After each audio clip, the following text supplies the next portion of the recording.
Colours புது ஃபேஷனோட தி சென்னை சில்க்ஸ்ல இந்த பொங்கலை ஓஹோன்னு கொண்டாடுங்க. தி சென்னை சில்க்ஸ், ஸ்ரீநகர், வேளச்சேரி, கோபேட் மற்றும் திருவள்ளூர். ராணிப்பேட்டை மாவட்டம் மேல்விஷாரம் ஷாதிக் பாஷா நகர் பகுதியில் வருவாய்த்துறையினரால் இடிக்கப்பட்ட 528 வீடுகளின் உரிமையாளர்களுக்கு மாற்று இடம் தர வலியுறுத்தி மேற்கு மாவட்ட அதிமுக சார்பில் கண்டன ஆர்ப்பாட்டம் நடைபெற்று வருகிறது. இதுகுறித்தான மேலும் விவரங்களை கொடுப்பதற்காக செய்தியாளர் அருளரசன் இணைப்பில் இருக்கிறார். பேசலாம். அருளரசன், இந்த கண்டன ஆர்ப்பாட்டம் யாரோட தலைமையில நடந்துட்டு இருக்கு? அவர்களுடைய கோரிக்கைகள் என்னவாக இருக்கு? வருங்கள். நிச்சயமாக அமருத்.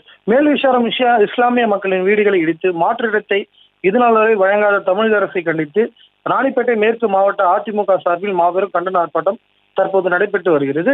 ராணிப்பேட்டை மாவட்டம் முத்துக்கடை பேருந்து நிலையத்தில் அதிமுக மேற்கு மாவட்ட கழக சார்பில் மேல்விஷாரம் பகுதியில் இடிக்கப்பட்ட 528 வீடுகளுக்கு மாற்றிடம் வழங்க கோரி தமிழக அரசை கண்டித்து மாபெரும் கண்டன ஆர்ப்பாட்டம் மேற்கு மாவட்ட கழக செயலாளர் SM சுகுமார் தலைமையில் நடைபெற்றது.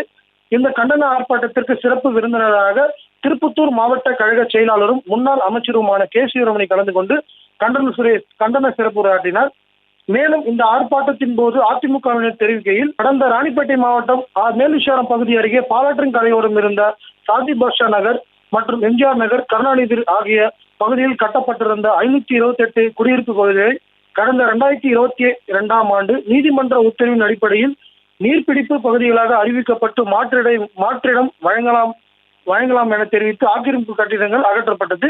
இந்த நிலையில் அப்பகுதியில் குடியிருந்த பொதுமக்கள் அனைவரும் கூலி தொழிலாளிகள் என்பதாலும் அவர்களுக்கு மாற்றிடம் குடிப்பதற்கான இடம் வசதி இல்லாததால் வசிப்பதற்கு வழியின்றி பரிதாபமாக இருந்த நிலையில் தவித்து வருவதாக தெரிவித்து மாவட்ட நிர்வாகம் மாற்றிடம் தமிழக அரசு உடனடியாக அப்பகுதி மக்களின் சீரமைப்பை புரிந்து கொண்டு அவர்களுக்கு மாற்றிடம் வழங்குவதற்கான நடவடிக்கை எடுக்க வேண்டும் என தெரிவித்து கண்டன கோஷங்கள் எழுப்பிய ஆர்ப்பாட்டத்தில் ஈடுபட்டனர்.